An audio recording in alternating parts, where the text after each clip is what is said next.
ગુજરાતના 112 લોકોનો જીવ લેનાર મેડિકલ માફિયા કાર્તિક પટેલના એક બાદ એક કૌભાંડના ચિઠ્ઠા ખુલી રહ્યા છે અને સતત તે ચર્ચાનો વિષય બન્યો છે કારણ કે નિર્દોષ 112 લોકોના જીવ જે છે તે કાર્તિક પટેલ દ્વારા લેવામાં આવ્યા છે અને તેના એક બાદ એક કૌભાંડો બહાર આવી રહ્યા છે અને તેના કારણે તે ચર્ચાનો વિષય બન્યો છે। હવે આ મેડિકલ માફિયા કાર્તિક પટેલ ભૂમાફિયા તરીકે પણ ઓળખાશે। નમસ્કાર, ન્યૂઝ રૂમની સાથે હું છું મેક્ષુ ઠક્કર। ખ્યાતિ હોસ્પિટલ કાંડને 1 મહિનાનો સમય થયા છતાં પણ તે ચર્ચાનો વિષય બન્યો છે કારણ કે આ હોસ્પિટલમાં નિર્દોષ 112 લોકોનો જીવ લેવામાં આવ્યો છે તો નિર્દોષ લોકોને ચીરવામાં આવ્યા છે અને જે નાની સૂની ઘટના ન કહી શકાય અને આ કૌભાંડની પાછળ ઘણા ઉત્તર ગુજરાતના રાજકીય નેતાઓનો પણ હાથ જોવા મળી રહ્યો છે અને આ કૌભાંડને સતત દબાવવાના પ્રયત્નો કરી રહ્યા છે અને કાર્તિક પટેલને પણ સાચવવાના પ્રયત્નો થઈ રહ્યા છે। પરંતુ તેની સાથે સાથે મેડિકલ માફિયા કાર્તિક પટેલનો વધુ એક કૌભાંડ સામે આવ્યો છે જેમાં ભૂમાફિયા કાર્તિક પટેલની જમીન કૌભાંડનો પર્દાફાશ ક્યારે થશે તે ખૂબ મોટો સવાલ છે। જેમાં સમગ્ર ઘટના એ છે કે સાંતેજના પાર્કલેન્ડની જમીન મામલે અરજદારે 2022માં લેન્ડ ગ્રેબિંગ મામલે અરજી કરી હતી અને તે અરજી કર્યાને 2 વર્ષથી વધુનો સમય થઈ ગયા બાદ પણ કોઈ જ કાર્યવાહી કે તપાસ કરવામાં નહોતી આવી અને તેના કારણે અરજદાર પણ મૂંઝવણમાં મુકાઈ ગયા કે મેં 2 વર્ષ પહેલાં અરજી કરી છે છતાંય આ અરજીની કોઈ તપાસ કેમ નથી કરવામાં આવી રહી તેનો જવાબ મને કેમ નથી મળી રહ્યો અને તેના કારણે અરજદાર મૂંઝવણમાં મુકાઈ ગયા હતા। ત્યારબાદ આ મામલે અનેક સ્થળોએ તેમણે રજૂઆત કરી હતી અને તેમણે છેલ્લે પીએમઓ કાર્યાલયમાં અરજી મૂકી અને તેની તપાસ પણ શરૂ થઈ પરંતુ સમય જતાં તે તપાસમાં સ્ટે લગાવી દેવામાં આવ્યો જેના કારણે અરજદારે આક્ષેપ કરતા કહ્યું હતું કે ભૂમાફિયા કાર્તિક પટેલને બચાવવા માટે સરકારી બાબુઓ સક્રિય થઈ ગયા છે। જેમાં આ ઘટના પરથી એવું લાગી રહ્યું છે કે કાર્તિક પટેલને બચાવવાના સતત પ્રયત્નો જે છે તે નીચેથી લઈને ઉપલી કક્ષા સુધી કરવામાં આવી રહ્યા છે કારણ કે પહેલાં તો તે મેડિકલ માફિયા કહેવાતો જ હતો પરંતુ હવે તો તે ભૂમાફિયા કહેવાય છે અને આવા જમીન કૌભાંડમાં પણ સરકારી બાબુઓ તેની મદદ કરી રહ્યા છે અને તેની સાથે કાર્તિક પટેલ સામે જમીન પચાવી તેની વિગતોનું વિભાજન કરીને 1.60 લાખ ચોરસ કિમીની જમીનનું સરકારી પ્રીમિયમ ન ભરવા માટેનો ઉલ્લેખ પણ અરજીમાં કરવામાં આવ્યો છે છતાંય તે અંગે કોઈ તપાસ કરવામાં આવી જ નથી રહી અને સૌથી મોટો પ્રશ્ન તો આ વહીવટી તંત્ર ઉપર થાય છે કે કોઈ અરજદાર તમને 2 વર્ષ સુધી અરજી કરે છે અને 2 વર્ષ સુધી તમે તેની કોઈ તપાસ હાથ ન ધરો તેનો કોઈ જવાબ ના આપો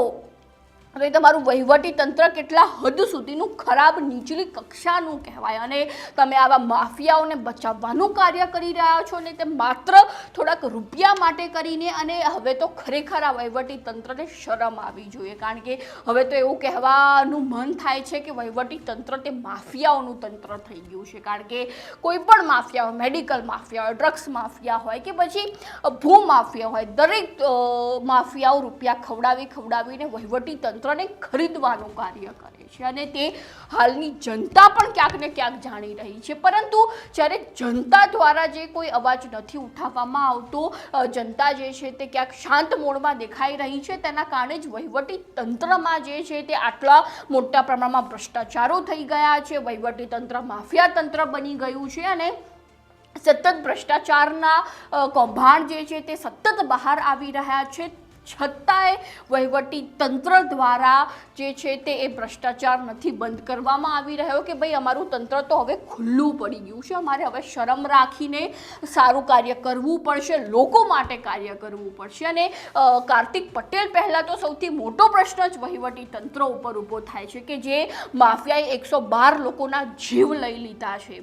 તમે તેને સાચવવાનું કાર્ય કરી રહ્યા છો અને અરજદારે તમને 2 વર્ષ પહેલાં અરજી મૂકી છે અને 2 વર્ષ સુધી જ્યારે એ અરજદાર ભટકી રહ્યો છે કે મારે અરજીની કોઈ તપાસ કરવામાં આવે, તેનો જવાબ આપવામાં આવે અને તેનો કોઈ તપાસ જ નથી અને તપાસ ચાલુ પણ થાય છે તો તમે તેના ઉપર સ્ટે લગાવી દો છો। જ્યારે કોઈ નાનો વ્યક્તિ ભૂલ કરે છે ત્યારે વહીવટી તંત્ર તેના ઉપર ચડીને બેસી જતું હોય છે અને જ્યારે માફિયાઓ આટલું મોટું કૌભાંડ કરીને મૂકી દે છે, મેડિકલ માફિયાઓ, ભૂમાફિયાઓ આટલા મોટો કૌભાંડ કરીને મૂકી દેતા હોય છે તે સમયે વહીવટી તંત્ર કેમ ચૂપ બેસી રહેશે તે ખૂબ મોટો પ્રશ્ન બની ગયો છે, કારણ કે વહીવટી તંત્ર તે માફિયાઓનું તંત્ર હવે બની ગયું છે. અને કાર્તિક પટેલે તો શરમ કરવી જોઈએ કે ભાઈ કયા કયા કૌભાંડ હું હવે બાકી રાખીશ. એક બાજુ હું મેડિકલમાં કૌભાંડ આચરી રહ્યો છું, જમીનોમાં કૌભાંડ આચરી રહ્યો છું, ચારે બાજુ બસ એ વ્યક્તિને કૌભાંડો જ કરવા છે. અને કૌભાંડો સિવાય તે વ્યક્તિએ કર્યું જ શું છે. અને દર બીજા દિવસે આપણે સમાચાર પત્રોની ન્યૂઝ ચેનલમાં વાંચતા હોઈએ છીએ કે કાર્તિક પટેલે આ કૌભાંડ કર્યું, કાર્તિક પટેલે તે કર્યું, ખ્યાતિ હોસ્પિટલમાં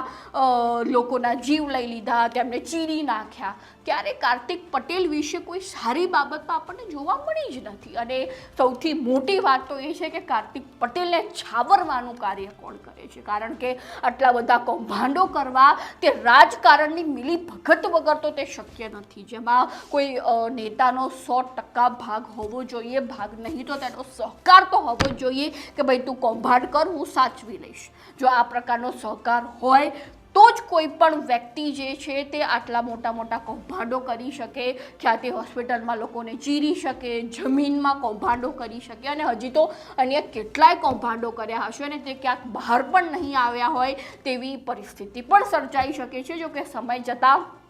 તે કૌભાંડો પણ બહાર આવશે, જેવી રીતે ખ્યાતિ હોસ્પિટલનો કૌભાંડ બહાર આવ્યો, જમીનનો કૌભાંડ બહાર આવ્યો, તેવી રીતે તો ઘણા કૌભાંડો બહાર આવશે.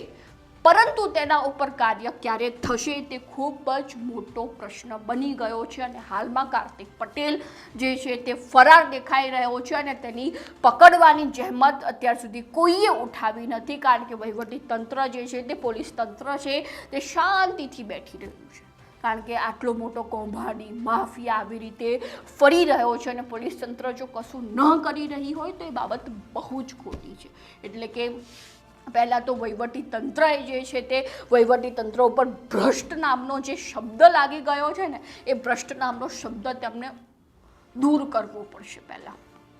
અને ત્યારબાદ જ જે છે તેમને લોકોના કાર્યો કરવા પડશે. અને આ રીતે જો વહીવટી તંત્ર ચાલતું થયું તો આમ જનતા કરશે શું? આ માફિયાઓ તો રૂપિયા આપીને વહીવટી તંત્રને ખરીદી લેશે, તો આમ જનતા જશે ક્યાં? તે ખૂબ મોટો પ્રશ્ન છે. એટલે કે કાર્તિક પટેલે તો તેને સુધારવાની જરૂર છે જ, પરંતુ તેની સાથે સાથે વહીવટી તંત્રએ પણ સુધારવાની જરૂર છે. તો આ અંગે તમારું શું કહેવું છે? અમારા કોમેન્ટ બોક્સમાં લખીને જણાવો.